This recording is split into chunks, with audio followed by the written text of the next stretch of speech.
Buenas noches. ¿Cómo se dice el horror?, pregunta nuestra invitada de hoy. De cara a la misma cuestión, Jorge Semprún, sobreviviente del campo de concentración de Buchenwald, frente a la inminencia del suicidio, y a diferencia de Primo Levi o Bruno Bettelheim, decide optar entre la escritura o la vida.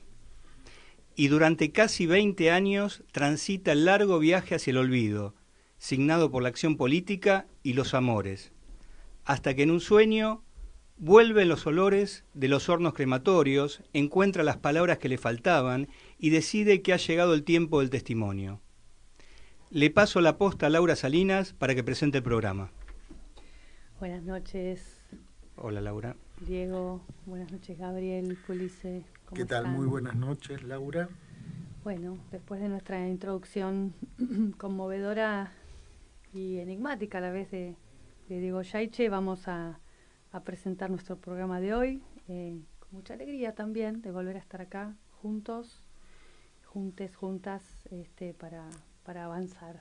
Y con un programa que, bueno, promete de nuevo una invitada exquisita, una psicoanalista que luego Gabriel va a entrevistar, Gabriel Pulice, y una segunda parte que también va a contar hoy con la sala de cine a cargo de Walter Mornar, la agenda cultural a cargo de Amaya Lainez, y al final Rincón de los Libreros, que dejamos la sorpresa para más tarde. Bueno, muy bien.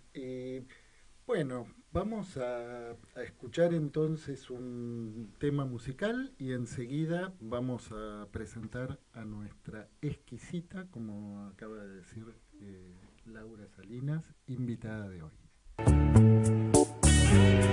En Pulsión de Radio, ya se viene la hora de entrevistas. La hora de entrevistas.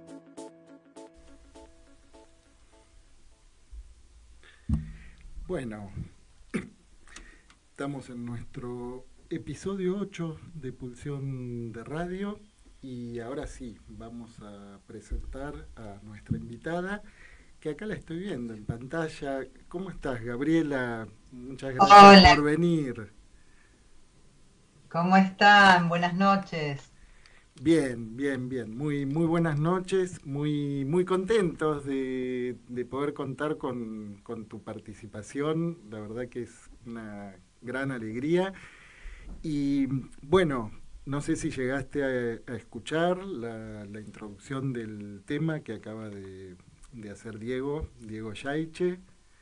Sí, escuché. Bueno, entonces, mira, yo voy a hacer dos presentaciones tuyas. Una presentación informal, que es decir que realmente es una gran alegría contar con tu participación bueno, la verdad que yo tuve el gusto ya de compartir algunos espacios contigo y la verdad que siempre es un placer el encuentro, y esta vez, bueno, de una manera todavía pandémica, pero también, ¿no? Y voy a hacer una presentación formal, porque hay algunas notas de tu recorrido que parece que es muy importante también compartir con nuestra audiencia. Así que ahora va la presentación formal. Y nuestra invitada de hoy es psicoanalista y escritora, es supervisora clínica de equipos de adolescencia de los hospitales Santoyani, Álvarez, Posadas y otros también, ¿no? Supervisora de residencias PRIM de la provincia de Buenos Aires, coordinadora y supervisora del equipo de abordaje del acontecimiento traumático en Centro 2, y es autora también de varios libros, entre ellos Saltar de la cuna, El derecho al síntoma, libro sobre, creo que fue en relación a este libro, hemos tenido una entrevista anterior. Así es. Sí, y hablamos mucho del Saltar de la cuna. Otro de los libros también es El erotismo adolescente en tiempos de la marea verde. Y el otro otro libro es Abuso sexual en las infancias y adolescencias, el horror más silenciado, que es en relación al tema sobre el que vamos a conversar hoy. Y este último libro, además, fue declarado de interés social y para la salud por la legislatura de la Ciudad de Buenos Aires en julio de 2021, ahora recientemente. Así que bueno, hecha la presentación, Gabriela, bueno, una primera pregunta es, porque vos hace mucho tiempo que venís trabajando en relación a estas problemáticas, ¿verdad? Sí, sí, bueno, primero muchas gracias por la invitación, Gabriel, Diego, Laura. Es un gusto, ya he estado con Gabriel en otros anteriores programas, de otro espacio, y la verdad que siempre es un gusto poder dialogar. Hace muchos años, sí. En realidad, claro, como nos debe haber pasado a todos y todas, uno se fue encontrando con esta temática que es endémica en nuestro país, hablando de pandemias. En nuestro país creo que todavía no hay verdadera dimensión de la enorme cantidad de abusos sexuales en las infancias y adolescencias, pero se está sabiendo más. Pero nos debe haber pasado que nos empezaba a llegar, ¿no? Digamos, trabajando en la salud pública y en el consultorio. Lo que ocurre es que hace más de 25 años yo me cruzo, afortunadamente, en la profesión con una maestra como Françoise Dabuin, y Sí. allí ya directamente no solamente me puso en causa para todo lo que tiene que ver con la clínica, con lo traumático, sino que me dediqué profundamente, hice un cruce, digamos, entre psicoanálisis y el feminismo, que ya era una posición vital para mí, y me dediqué mucho al tema de la violencia de género y al tema del abuso sexual en las infancias y adolescencias. Así que Sí, digamos que un tiempito, Gabriel. sí, de ese encuentro con François Dawan, ¿qué fue lo que te impactó, qué te tocó ahí Todo, particularmente? pero principalmente el cambio en la posición mía como analista frente a los casos de pacientes o de quienes nos consultan atravesados por acontecimientos traumáticos fue enorme. Recuerdo que en uno de mis libros yo puse que les pedía disculpas a los pacientes atravesados por acontecimientos traumáticos que había atendido antes de Sí, conocerla, porque en realidad Françoise es una psicoanalista que, digamos, estudió en los seminarios de Lacan, que siguió en el seminario de Lacan hasta la disolución, pero realmente toma en torno a lo traumático un modo, una posición en el psicoanálisis muy distinta al psicoanálisis más dogmático, más ortodoxo, digamos, ¿no? En principio se anima a traer a otros autores como Bion, como Ferenczi, como los psiquiatras de guerra, y a decir algo que para mí es vital y fundamental en torno al tema del abuso sexual en las infancias y adolescencias abordados del psicoanálisis, que es que existe lo efectivamente acaecido, lo efectivamente ocurrido, que no sí. todo es No, una fantasía, no todo es digamos. fantasmático. Exactamente. Y que no es lo mismo, esto lo digo yo, no es lo mismo, digamos, una fantasía de un abuso que un abuso verdaderamente ocurrido, no es lo mismo una violación que una fantasía de violación. Y sin embargo, el psicoanálisis, digamos, creo que, no es psicoanálisis hay muchas líneas, digo, creo que cierto psicoanálisis durante muchísimo tiempo y aún todavía hoy sigue dándole el mismo estatuto a que alguien haya sufrido un abuso sexual que a que lo haya fantaseado o pensado. Y eso es una aberración, a mi entender.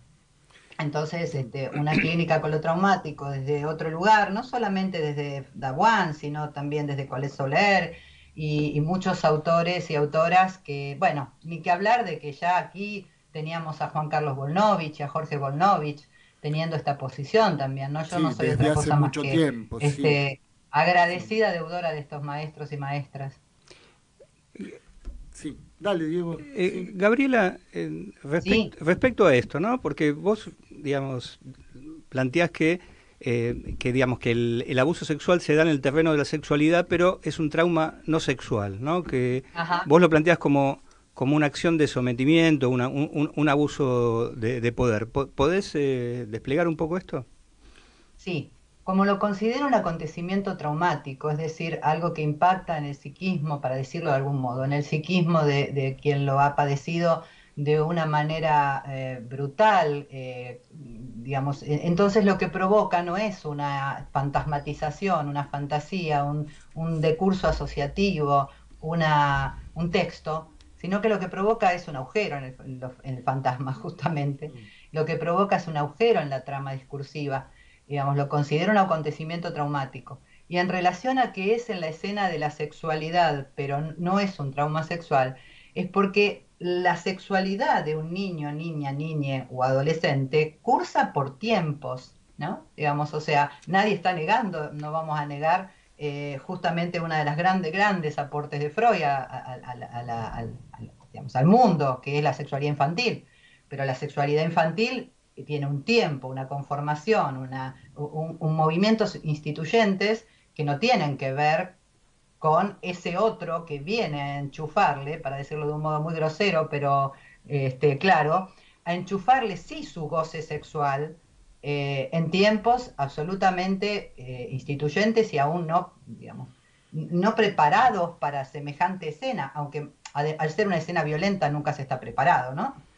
Pero quiero decir que entonces cuando se considera, el miércoles hacía una presentación de un hermoso libro que se llama Retrato de Dora, de Helen Sissuz, en México, y esta es una de las cuestiones, ¿no? Cuando Freud considera que todo lo que Dora dice es del orden de la fantasía por la historia edípica con su padre y demás, como bien dice Juan Carlos Volnovich, lo que arrasa, lo que obtura, es el hecho de que Dora también estaba denunciando algo efectivamente sucedido, que ella era objeto de intercambio para estos dos hombres y para esta historia.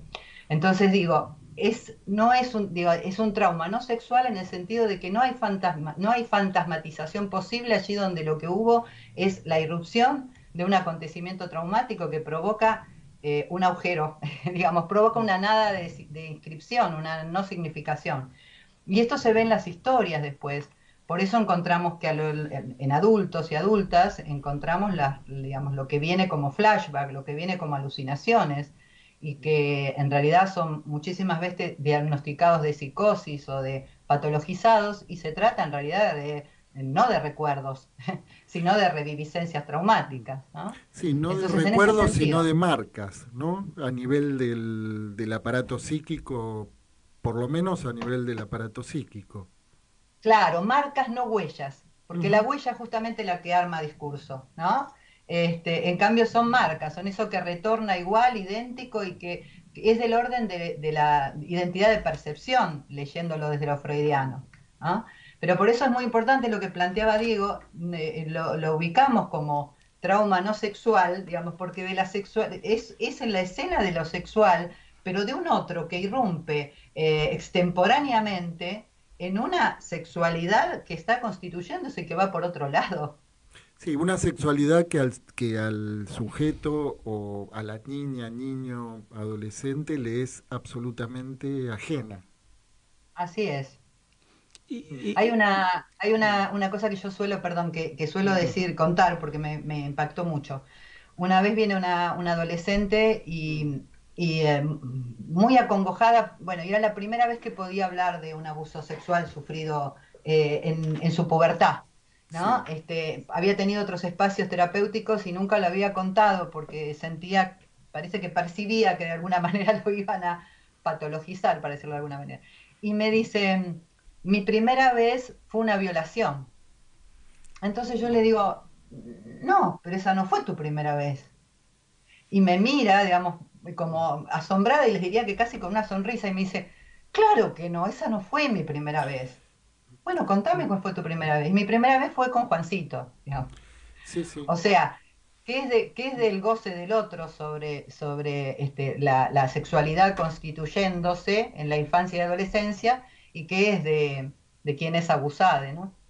Sí, A ver, Laura te quiere hacer una pregunta. ¿Cómo no? Que Laura Salinas ha pedido al público, que en la cuenta, en el post de Facebook Ha había pedido de un ahí... amigo, de un amigo. Sí, de querido Sí. Walter. De querido sí, Walter, de querido Walter, y además tenemos una amiga en común muy querida que es Raquel Gerber. Que, Uy, sí, hermana, Sí. absolutamente. Ay, qué lindo. Bueno, un gusto, Laura. Sí, un gusto, Gabriela, de conocerte por este medio que, bueno, de algún modo ya te conocía, pero ahora poder intercambiar. No, un tema crucial sobre el cual los analistas no sabemos muy bien cómo encontrar el tono en el sentido de poder no bastardear las cuestiones metapsicológicas, las cuestiones donde de verdad tenemos oportunidad en la clínica, ¿no?, de encontrar a un sujeto o de producir a un sujeto, en el sentido de alguien que pueda subjetivar sus experiencias traumáticas, digamos que es muy delicado cómo fundar eso, ¿no? Entonces, en ese sentido entiendo como el cuidado que las analistas tenemos a la hora de cómo hablar de estas cuestiones y de cómo hablamos cuando nos vamos al terreno, no del consultorio, sino donde nos piden hablar a los psicoanalistas en terrenos más de las prácticas sociales, de las prácticas de las políticas públicas, ¿no?, que es como otro ámbito. Yo lo que te quería, un montón de cosas que te quiero preguntar, pero quería introducir con eso para preguntarte qué pensás vos, un poco por lo que me parece que ignoramos,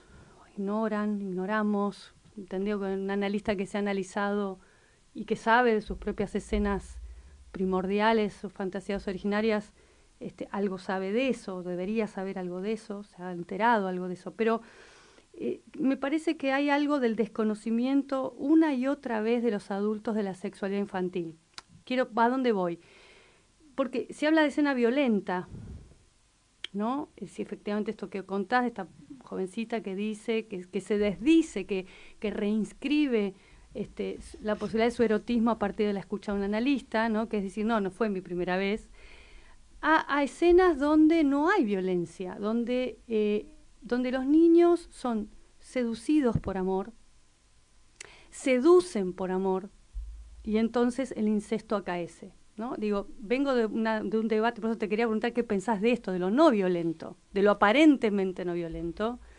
Vengo de debatir hace 2 días no importa en un ámbito del Estado, acerca de si en una capacitación teníamos que hablar de incesto o no, ¿no? Una vez más volver a hablar de esto. Entonces, quería preguntarte eso, ¿qué pensás de esto, ¿no?, de lo que no aparece en el orden de la violación en el sentido de ese golpe, de lo que golpea, del abuso físico más brutal, digamos, sino lo que es del orden de la seducción?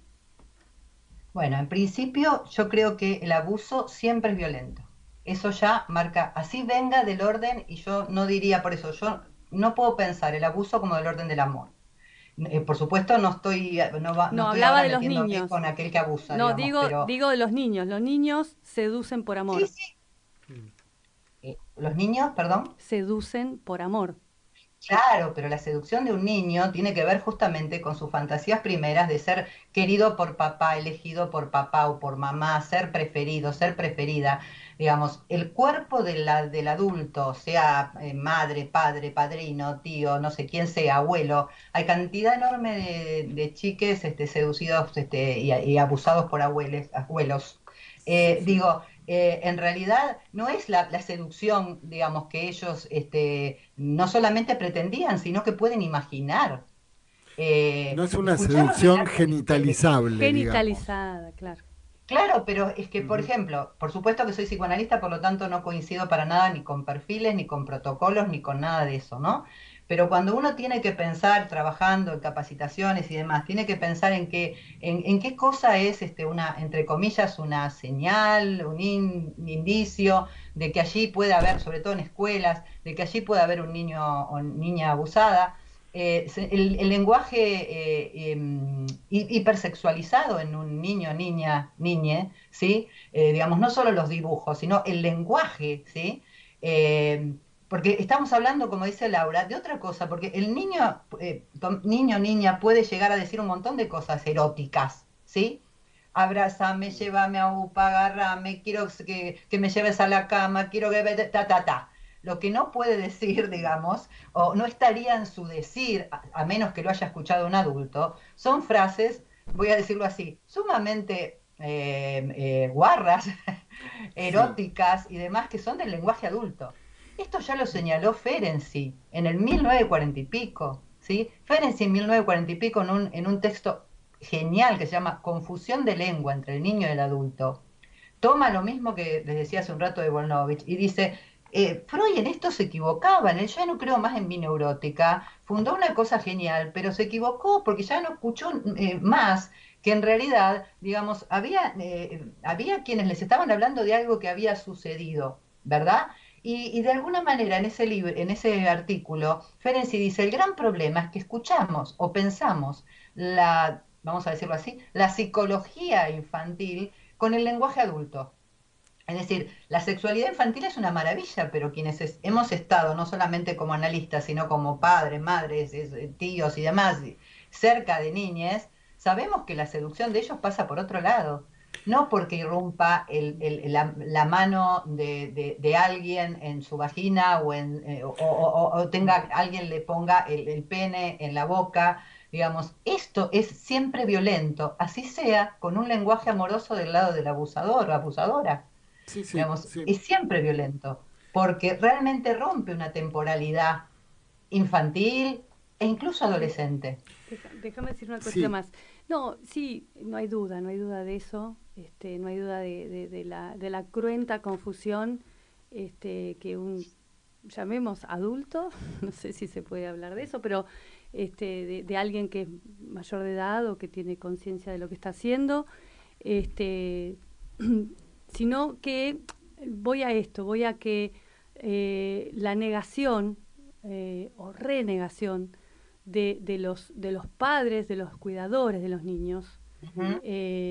hacen que justamente al no percibir la sexualidad amorosa y sexual de los niños, ¿sí? Porque, digo, para no evitarla, digo, esto soy muy freudiana, no evitar entender, cuando hablamos de la inocencia infantil, ¿no?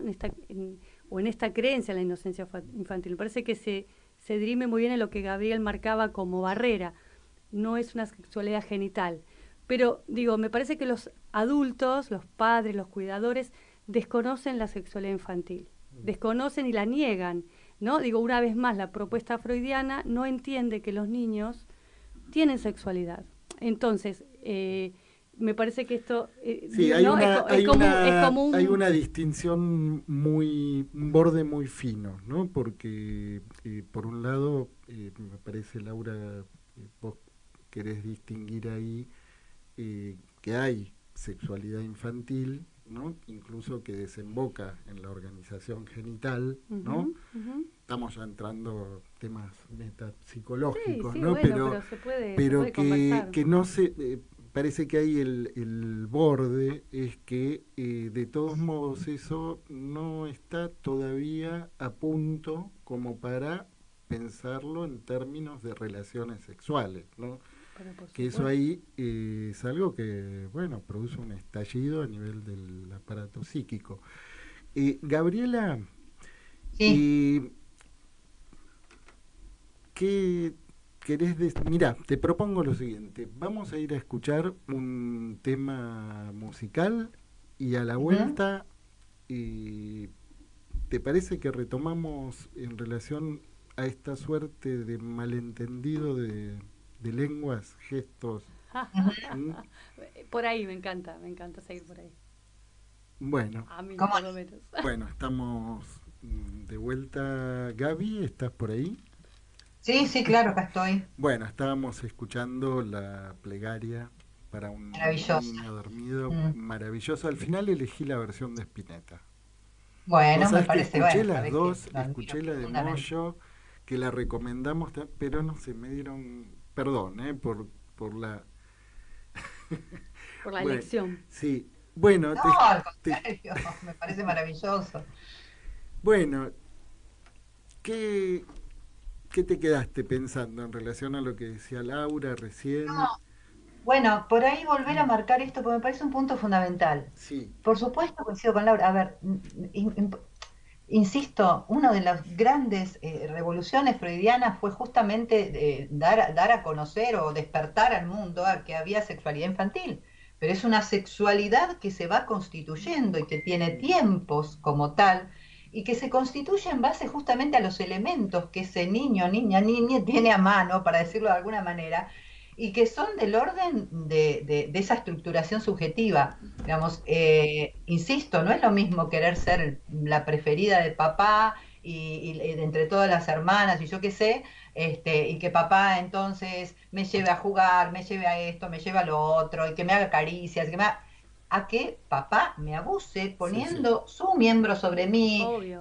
digamos, teniendo actos de los cuales yo todavía no soy capaz de saber de qué se trata, porque no estoy en un tiempo para eso. Ujú. Es así sea con el mayor, no sé, la mayor, entre comillas, amorosidad Sí, de quien y abusa. aprobación incluso, ¿no? ¿Eh? Y ¿Cómo? aprobación incluso de parte de la niña o Pero es del que, bueno, niño. ese es un punto muy, muy Es un fundamental. punto, La ley, por claro. suerte, lo contempla y yo creo que los psicoanalistas y las psicoanalistas tenemos que escucharlo. No hay aprobación. No hay, Efectivamente, que aun no cuando hay hay aprobación, no se puede entender eso como una aprobación, ¿no? Pero claro, no, porque justamente, y a eso lo que tomaba Diego de lo que yo he escrito en el libro, es un abuso de poder tan grande, es una asimetría de poder tan grande, ¿sí? Que en realidad, qué puede consentir? ¿Qué puede consentir niño, niña, niñe de algo que lo está absolutamente superando? Esto es muy importante porque, bueno, yo estoy en contacto obviamente, con gente de otros países y en otros países todavía no se ha llegado a ese punto. Acá, por suerte, hemos llegado al punto de que no se puede hablar de consentimiento, ¿sí? En alguien que es menor, Es ¿sí? una Y barbaridad, esto hace, un horror, ¿no? eh, Volviendo al significante que traía Diego y que traías vos, ¿no? Es un horror y comparar o equiparar consentimiento allí, ¿no? claro, por eso, y eso cambia todo, porque eso, por supuesto, a ver, como decía Laura, uno tiene que a veces estar en otras escenas, ¿no? Como lo judicial y demás, por supuesto, ¿sí? Pero yo hablo de mi trabajo como analista, tanto en mi consultorio como en los equipos que superviso. Entonces, lo que tomo es lo que tiene que ver con poder ubicar que hay un hecho efectivamente acaecido que ha sido del orden de lo traumático, ¿sí? Y que a partir de allí lo que uno escucha en las historias cuando llegan a consultorio es que justamente la sexualidad, digamos, ha ido construyéndose de una determinada manera, ¿no? Con los juegos, con las fantasías, con las vicisitudes de una sexualidad infantil que se va construyendo. Y algo irrumpió en determinado momento y después retorna idéntico en la adolescencia o en la adultez, porque eso no entró dentro del discurso asociativo, ni entró dentro de las fantasías sexuales. Eso ha sido algo que disrumpió de una manera que no consigue inscripción. Sí, que hizo Entonces, marca que no logra tramitarse, ¿no? así es. Eso es lo traumático, digamos, ¿no? Lo traumático no Ujú. entendido como el trauma sexual freudiano, ni entendido como el trauma lacaniano de llegar a la vida cuando hay un otro que nos espera desde su deseo, ¿no? Sino lo traumático como acontecimiento. Collet Soler lo llama evento, ¿sí? Sí. Eh, y Ahora, bueno, Collet Soler, por ejemplo, dice que el evento traumático, cualquiera sea, que resulta traumático para cada quien, es del orden de la forclusión, ¿no? Forclusión de ese evento, obviamente no forclusión del nombre del padre, sí, sí, forclusión de ese no evento, ¿no? forclusión en el Forclusión de de sentido. algo que atañe a ese evento, ¿no? Mm. Sí, ahí, Diego, vos querías. Sí, justamente, Sí. ¿qué tratamiento planteás para este encuentro traumático sin tramitación significante? Bueno, lo primero, François Dawan dice, hay que armar la zona catastrófica en el consultorio. Mm. Lo primero es alojar el relato desde un lugar que no tenga ningún viso de intentar interpretarlo, ni patologizarlo, ni fantasmatizarlo.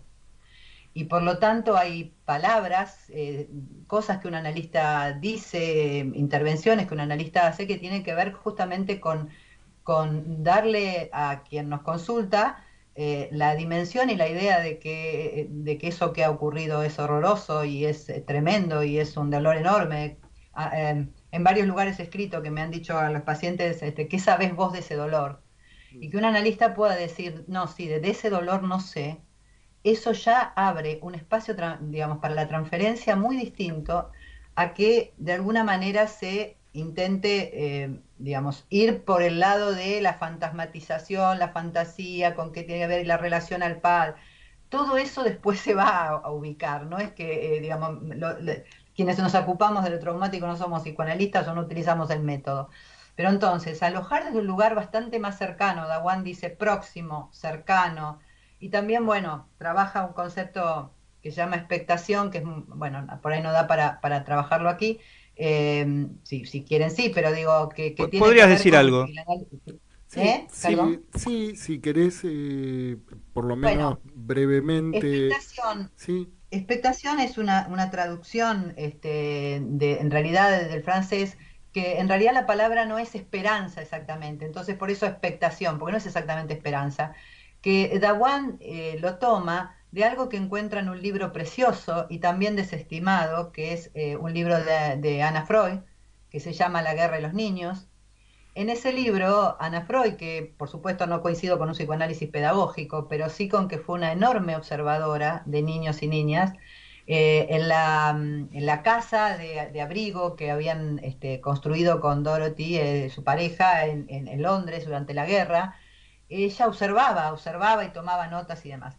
Y en un determinado momento ve que hay un grupito de niños muy chiquitos, 4 años, una cosa por el estilo, que no se caracterizaban para nada por ser solidarios, más, en general eran como bastante solitarios, más que solidarios y demás, y que sin embargo, en esos tiempos de la guerra, cuando habiendo estado o perdido a su padre o su madre estando lejos, cuando le daban comida a uno, una cuchara de comida, ese comía un poquito y guardaba un poquito y le daba al otro, y el otro le daba al otro, y así entre esos cuatro.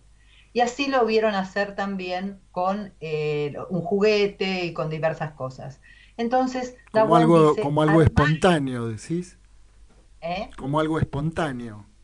Sí, sí, algo absolutamente espontáneo pero repetido. Mm. Y Ana Freud dice maravillosamente, esto no es solo solidaridad, esto es un cuerpo de varios. Cuerpo de varios quiere decir que para que uno sobreviva necesitaba que sobreviviera el otro. Bueno, con este concepto, digamos, Dawan habla de expectación en el sentido de que un analista tiene que estar como muy metido con ese relato que cuenta el paciente, desde un lugar de no interpretación y de no patologización, sino al contrario, de acompañar desde una posición así como esto a mí me toca de una manera, ¿sí? Acompañarte en esto, en que puedas relatarlo, me toca de una manera e intervengo desde allí. Ahora, por ahí, si quieren, doy algún mínimo ejemplo, pero y en relación a lo que pregunta Diego, lo que después vemos que es lo que apuntamos a que ocurra, pero no obsesivamente, es a que aparezca algún significante nuevo que pueda bordear ese agujero. Y aparecen los significantes nuevos, digamos, que puedan hacer borde a ese agujero. La verdad es que yo trabajo también con veteranos de Malvinas. Los veteranos Malvinas han pasado, bueno, soy coetánea de ellos, han pasado décadas y décadas de Malvinas y sin embargo muchos de ellos siguen teniendo los mismos flashbacks como los tienen los veteranos bueno, nombraba Diego a Semprún, nombraba a Primo Levi, digamos, ¿no? Manifestaciones que no son del orden del neurosintomático, ni son del orden de algo que esté en un decurso asociativo, sino que son casi como que el presente perpetuo, como decía Primo Levi.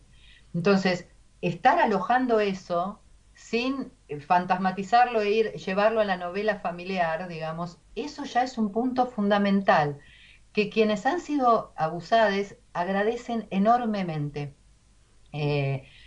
Miren, Sí, la otra vez me contaba alguien que vino a supervisar un caso.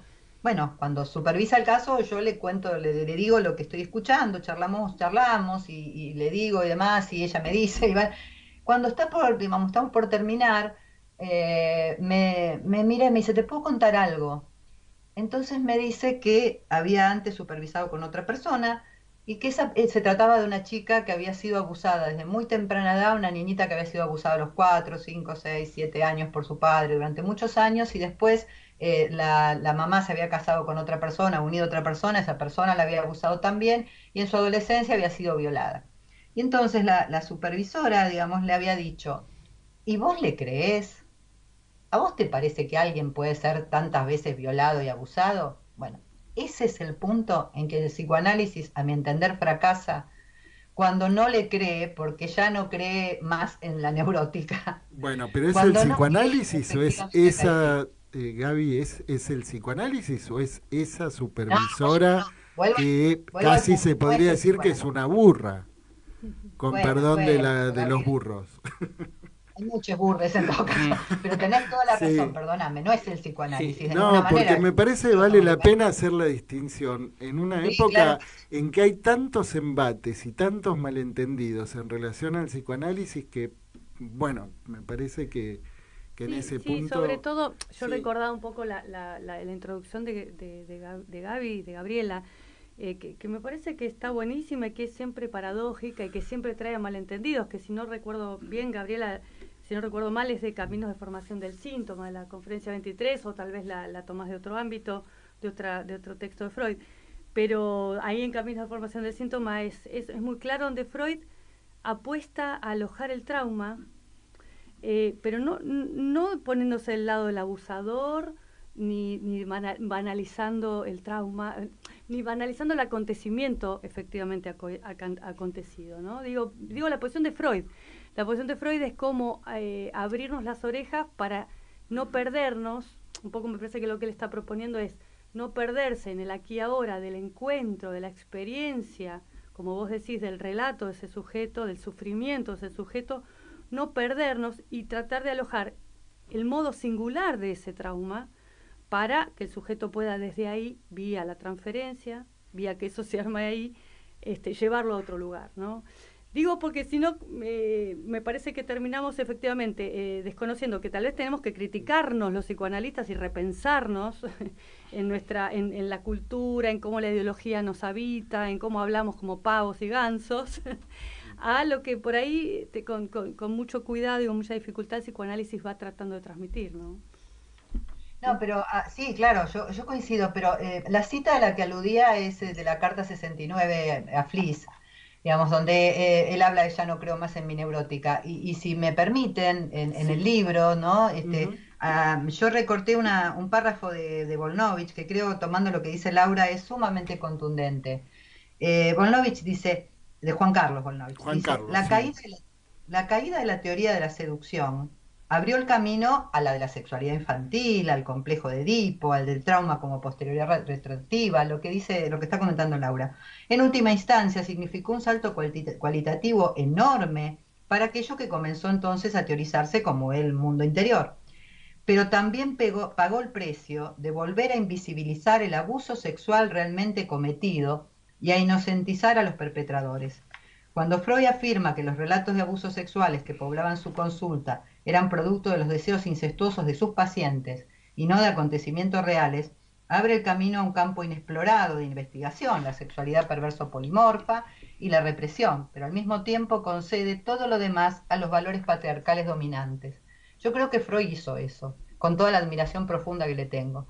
Es más, Freud, tiempo después, de 1920, él vuelve a decir que en realidad muchas de las cosas que le contaban sus histéricas habían ocurrido. Ujú. Para mí, en el momento que él dice ya no creo más en mi neurótica, está respondiendo más, bueno, como lo vemos en Dora, a sostener a los señor K, para decirlo de alguna manera, Claro, pero y es a un sostener momento, toda si una se moral quiere, victoriana, ¿no? sí, pero es un momento, si se quiere, inicial, no es la posición en la que él queda detenido, ¿no? No, no es No, que no, yo no estoy queda, haciendo un claro, ataque de Freud, yo estoy diciendo sí, que de alguna manera lo que estoy diciendo es que mm, esta posición, el ya no creo más en, como todo, ¿viste? Que de sí, repente, digamos, somos más papistas que el Papa, también somos más freudianos que Freud, más lacaniano que Lacan. Creo que lo que sí, vino después, el posfreudianismo y también, Sí, sí. aunque Lacan no se metió específicamente con la cuestión del abuso ni así de este modo, digamos, lo que vino después fue como una cosa de que ya todo era del orden de una fantasía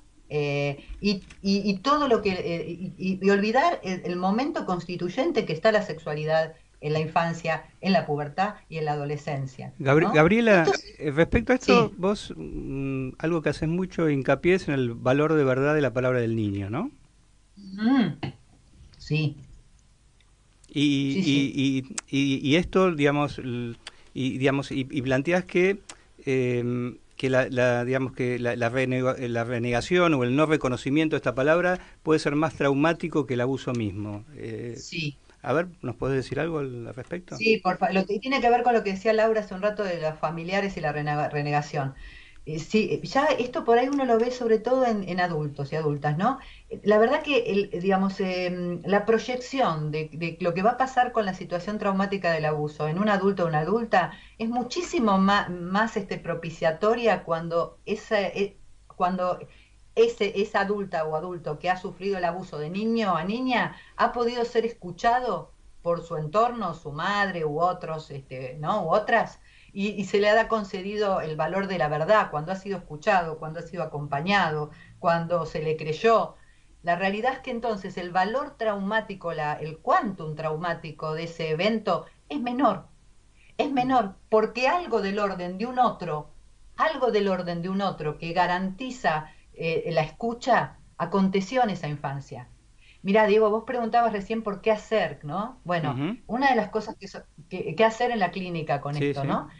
Una de las cosas que dice siempre Dawan es que quien ha sido ultrajado en su infancia difícilmente confíe y que un abuso en las infancias destruye la construcción de un otro, que en todo caso el analista que escucha, que aborda casos de abuso, tiene que de alguna manera ofrecerse para constituir un otro que crea, un otro que le dé valor a la palabra de ese niño o niña adolescente, ¿no? El Yo sí te creo, que fue tan famoso y es tan famoso como movimiento social ideológico, no es de eso que hablo, es de esta cuestión de creer en la palabra de ese niño. Es decir, yo suelo decir los niños no fabulan y varias veces he tenido un montón de discusiones en paneles, ¿sí?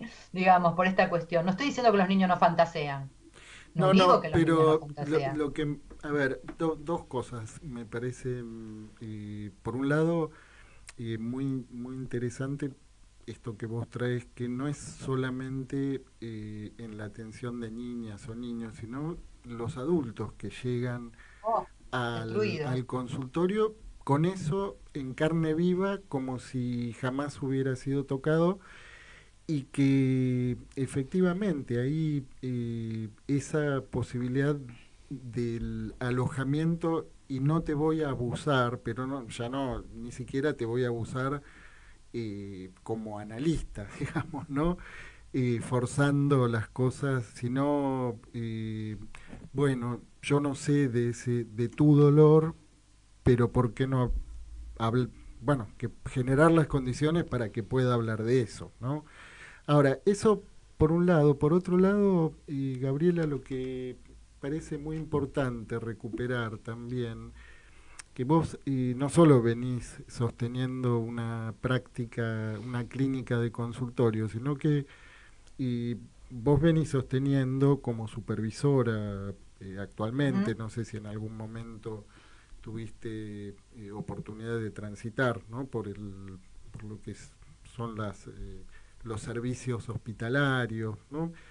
Sí, Y sí, me sí. parece que ahí hay una, también en relación a lo que te preguntaba Diego, de cómo se sostienen las clínicas y qué particularidades en este momento, que no estamos, no venimos de una guerra, pero más o menos, ¿no? Más o menos, más o Sí. menos. Una de cada 4 niñas y uno de cada 9 niños, en base a lo que hay, a lo que se sabe, porque por supuesto hay mucho más, son abusadas en nuestro país. Y esto llega a los servicios sin ninguna duda, en salud pública, ¿sí? Abusados, perdón, ¿puedo agregar algo? Digo, Sí. seguramente, y te lo pregunto, cuando decís abusados, hablamos de comercio sexual completo, no solo apoyatura de miembros o toqueteos No, no, no, por fuera de no, la red. abusos Digo, considerado, abusos, abusos comercio considerado, cualquier, sexual intrafamiliar, ¿no? sí, sí, abuso sexual intrafamiliar, pero abuso es considerado cualquier acción de un adulto que somete a un niño, niña o adolescente a una situación sexual no acorde a su tiempo, a su desarrollo. ¿Qué Ujú. quiero decir? Cada vez, Laura, menos hay penetración en los abusadores, porque han aprendido que hoy por hoy la ley es más dura con eso. Entonces, Claro, que eso queda han registro comprobable de eso. claro, exactamente. Sí. Han aprendido que existe el médico forense, entonces cada vez más es eyaculación encima de los niños, digamos, manoseo y demás, pero incluso hoy por hoy está considerado abuso el que se lo someta a ver películas pornográficas, cosa que ocurre también y es absolutamente así, digamos, ¿no? Una paciente puber me decía que la ponían enfrente de la televisión donde estaban viendo películas pornográficas su papá y su mamá mientras el padre se masturbaba y la madre observaba, por ejemplo. Eso es un abuso. Entonces digo, la realidad es que en los equipos lo que suele pasar es que trabajamos todo el equipo en el sentido de que, bueno, la trabajadora social del equipo es la que interactúa con las defensorías y demás, pero el psicólogo, la psicóloga escucha, bueno, desde los equipos Eso te quería que acompañan. preguntar. Eso te Sí. quería preguntar especialmente, ¿no? En relación al cómo se trabaja con eso, ¿no? Porque efectivamente hay situaciones que trascienden los límites del consultorio, que no es sin la escucha del analista, pero en donde con la escucha del analista, si no hay una intervención interdisciplinaria, tampoco alcanza, ¿verdad? Sí, no, todo eso se da y en los equipos más aún. En el consultorio también uno muchas veces tiene que interactuar con abogados, con esto, con el otro. Pero en realidad lo que quería decir es que el psicólogo, psicóloga que está acompañando el caso, cuando se trata del trabajo en la sesión, trabaja desde su modelo psicoanalítico con este especial abordaje de la escena y la situación del abuso que no tiene que ver con fantasmatizarlo o ponerlo en nivel de la fantasía, digamos, ¿no? Solamente poder decir, cuando vos contabas, Gabriela, hace un rato decías que, bueno, esto, ¿no? En relación a quien nos llega contándonos lo que le ocurrió, solamente con decir, debe haber sido tremendo, debe haber sido muy difícil, qué duro, qué difícil. Eso aloja. Y en realidad yo que, digamos, tengo 36 años de profesión, por lo tanto me he formado, digamos, por suerte con muchos maestros de mentalidad muy abierta, pero también en un psicoanálisis muy ortodoxo, digamos, ¿sí? Me habían enseñado que uno no decía nada de eso, que tenía que escuchar lo que el paciente decía y no decir nada de eso, hasta que el paciente no decía algo, uno no bueno, yo les aseguro que eso no es así y que en realidad quien escucha que el otro entra en esa expectación de la que hablábamos hace un rato, que me toca y me compromete lo que está diciendo, que me parece arrasador. Miren, un ejemplo muy cortito y ustedes me dicen del tiempo, ¿no? Si me voy excediendo. Dale, Hace dale. hace unos años llega una paciente adulta a decirme que bueno, que le habían dado mi teléfono porque ella estaba muy asombrada y muy angustiada por algo que le pasaba y que no entendía qué le pasaba. La cuestión es que tenía en ese momento tenía un hijito de 1 año y medio y ella que venía muy bien con su hijito desde hace 1 año y medio, un determinado día le fue a cambiar los pañales y con las manos así me hace que se detuvo así y no lo pudo tocar. Yo en ese momento, ¿sí? Evidentemente por lo que ella estaba transmitiendo y las palabras que estaba usando, yo pesco ahí algo del orden de lo abusivo. Entonces le digo, no se le toca la cola a un niño. La paciente se corre así, empieza a lagrimear y me dice, voy a tener que hablar de esto, voy a tener que hablar de esto, pero yo nunca más hablé de esto, pero yo nunca más hablé de esto. Bueno, la cuestión es que ella había sido abusada a los 5 o 6 años, ella y otros compañeros, por alguien de maestranza de un colegio. Y, digamos, sus padres no habían podido escuchar demasiado esto, lo escucharon, la llevaron a una psicóloga, hubo dibujos sexualizados por todos lados, pero digamos que nadie en realidad le dio demasiada importancia a esto. Nadie La persona que me intervino, consulta, nadie intervino digamos, sobre eso. sí, Mm. Sí, sí. nadie Te iba a estaba, decir, nadie la persona estaba. que me consulta ante un hecho absolutamente, esto les quiero mostrar, no es algo que entraba dentro del decurso asociativo, no puedo tocar a su hijo. Claro, sí, sí. Mm.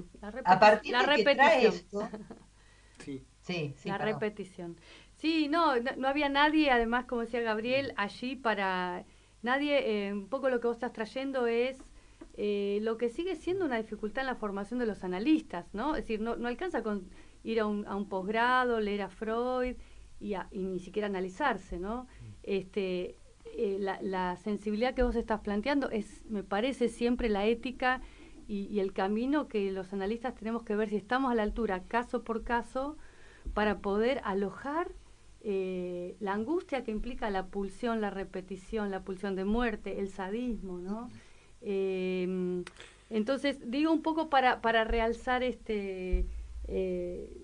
digo un poco como analistas, como qué es lo que rescatamos del psicoanálisis hoy como práctica frente a todo esto, ¿no? ¿Qué es lo que rescatamos?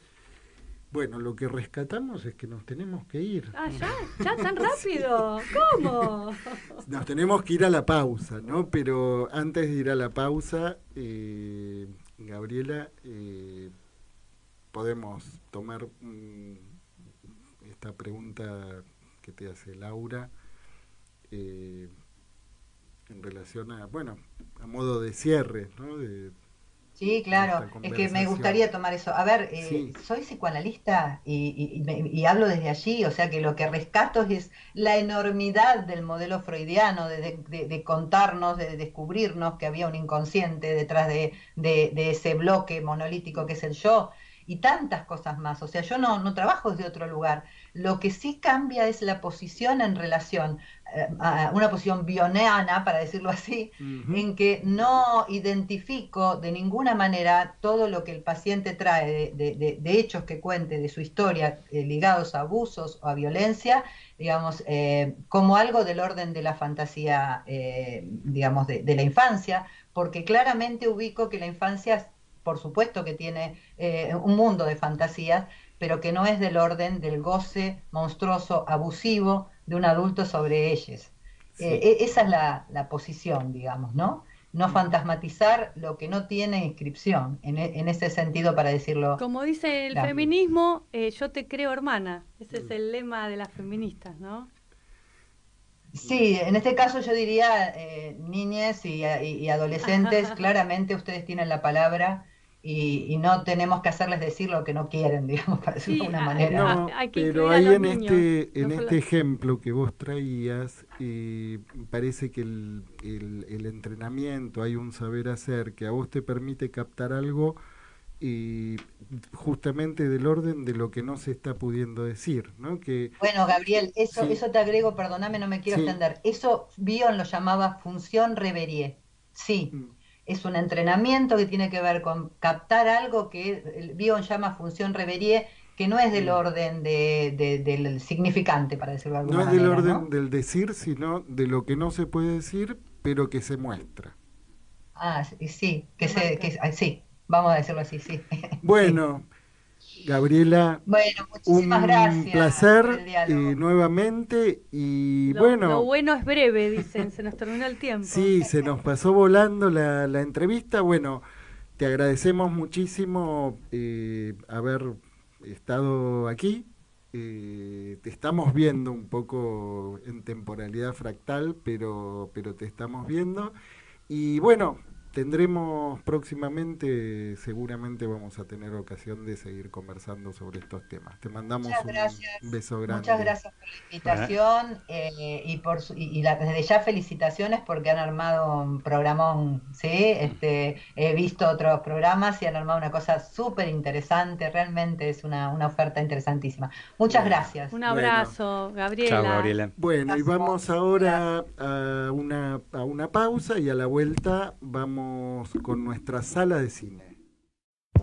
En Pulsión de Radio, las luces ya se apagan para pasar a nuestra sala de cine.